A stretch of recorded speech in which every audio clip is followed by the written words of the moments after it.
আজকে একজনার কথা বলছি, সে হলো আমার বাবা। আমার বাবা যখন আমার বাবা রাজমিস্ত্রি কাজ করে আমরা 3 বোন 1 ভাই আমাদের মানুষ করেছে। 3 জনকেই আমাদের পড়াশোনা কম কম করেই শিখিয়েছে।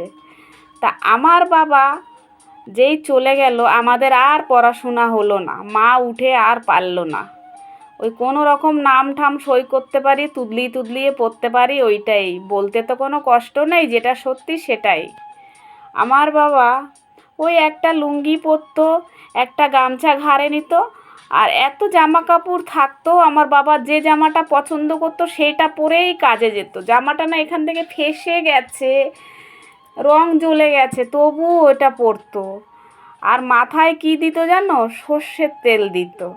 আমরা বলতাম, বাবা নারকেল তেল থাকতে তুমি সর্ষের তেল কেন দাও? বলে সর্ষের তেল মাথায় দেওয়া ভালো। এত তেল দিত, চুলে টান দিলে তেল পড়তো জানো আমার বাবার।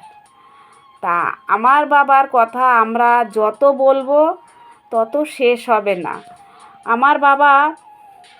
আমার বাবাকে যদি জামাটা নোংরা হতো কেচে দিতাম, বাবা কী করতো, কেন কাচলি? এই সাবানের গুঁড়োটা থাকলে তোদের জামা কাপড় তো কাচতে পারতি। এই হয়েছে আমার বাবা।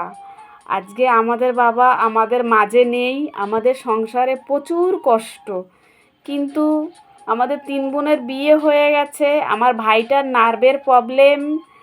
আর আমি এখন এইসব কথা মনে করতে গেলে আমার প্রচুর মানে কান্না পায়। আমার বাবা থাকতে যাও দেখো, আমাদের গরিব ছিলাম, আমাদের অবস্থা খারাপ ছিল, কিন্তু আমাদের খাওয়া কিন্তু 3 বেলাই বাবা ভালোভাবে দিত।